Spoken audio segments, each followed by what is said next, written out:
Santiago, you're also an expert for blockchain and insurance innovation. So, with your permission, I'd like to move on to our next subject.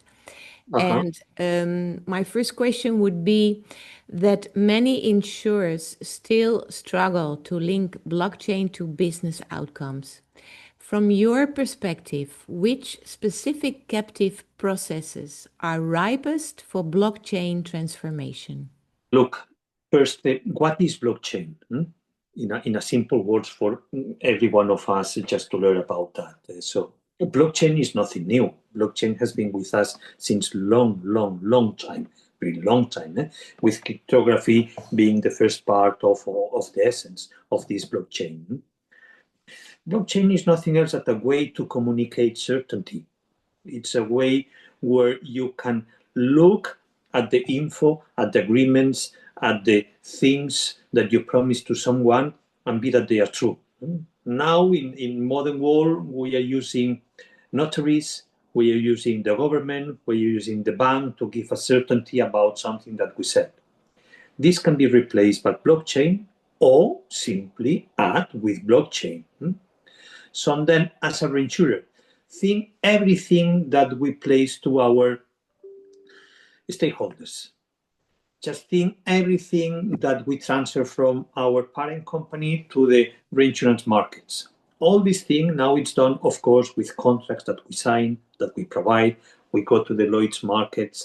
There are a specific manner that to agree that what we said in the paper is true. But if we go to the Texas market or Houston market, it's a different way. But if you go to the Asian market, it's a different way. So a way to harmonize all these things, giving true, immutable information when you transfer risk can be helped by blockchain. This is one of the things that you can do.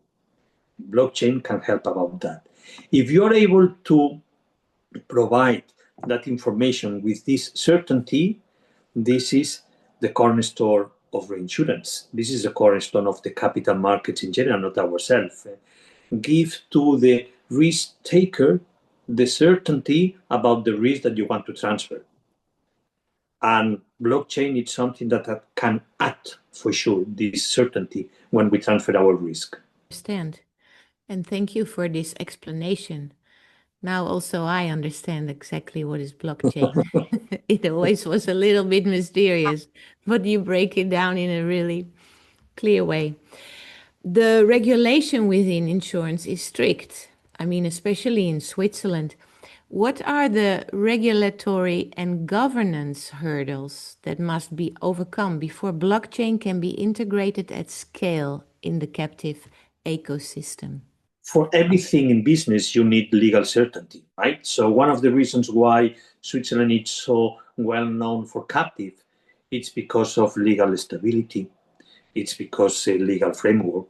It's because you have strict rules to be applied. It's because you can rely on the laws that you have in place. So you need this, let's say, strong reliability on the legal framework that you have. If we use blockchain, but we don't have this legal framework that we can rely on, this is useless. Even if it's good, it's useless. So what is good now for this captive ecosystem? That we have more and more legal bodies and supervisory bodies accepting contracts made using blockchain as a binding contracts as well as the traditional ones. So if you have this legal certainty that you can use something called blockchain, and it could be something called an agreement in a legal binding manner, that will help a lot. That will help really just to do real business. And instead of using the old way, using the new way, or a mix of both, it can be two of them. This is just to make business. If you go then to execute business, just go more in a simple manner. You have an insurance. I don't know, travel insurance. Travel insurance, if something happens A and then you have to receive B. What about if this transaction as you as a customer can be done in a seconds, opposed to have to call the call center to get it solved? This can be achieved by blockchain.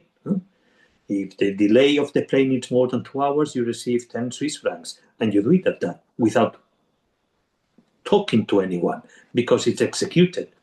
Who is the judge that says that you had these 2 hours of delay and you have to receive 10 Swiss?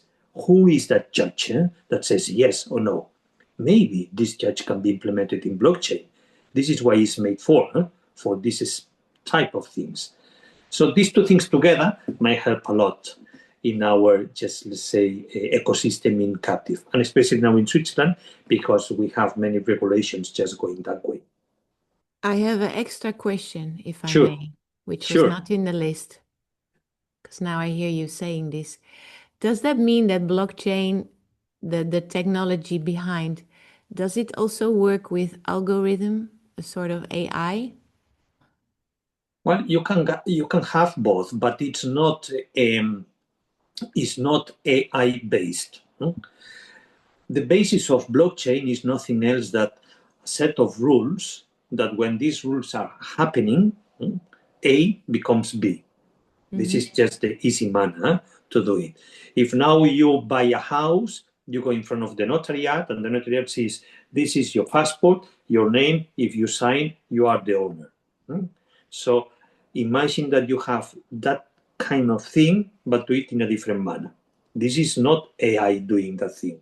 This is a certain thing that has to be the consequence of rule 1, 2, and 3.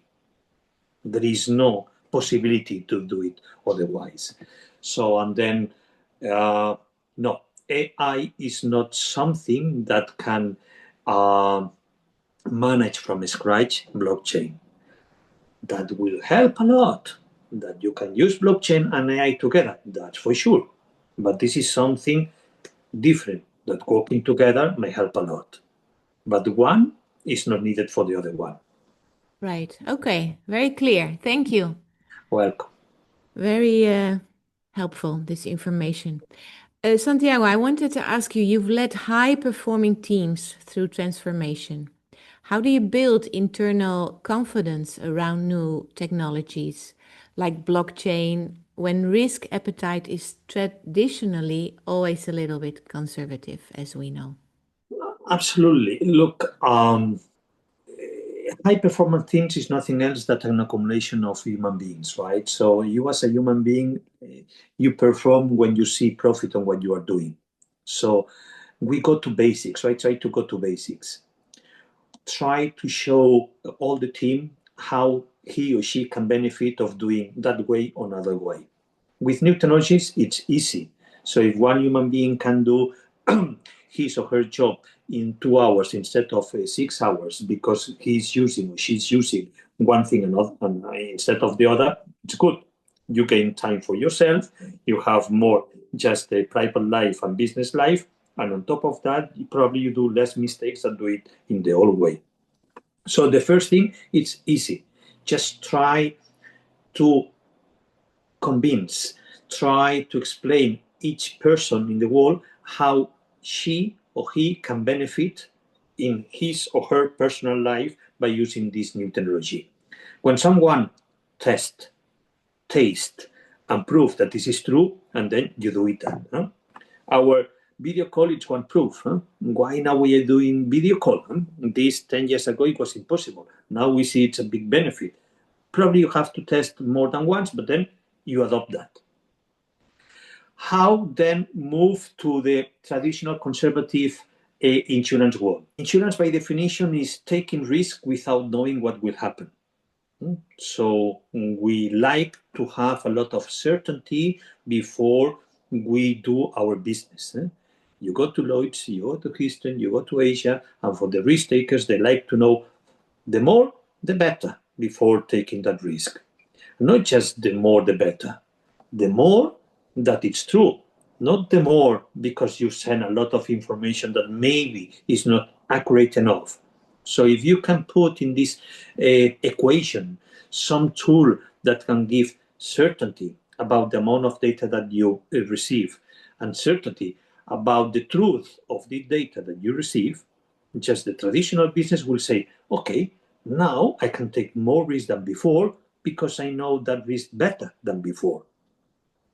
And this is where new technology and especially blockchain can help a lot, bringing this transparency in this type of thing, especially for our business that, again, we are risk takers. We as a captive, we know for sure that something will come in 10 years that we don't have any idea what it is about. But we know for sure that will come. So any piece of technology that brings certainty, it's really welcome. By the way, I like this name, the Risk Takers. We are the Risk Takers. It could be a great series on television, the Risk Takers. It's our nature, right? Yes, but it sounds really like an exciting series.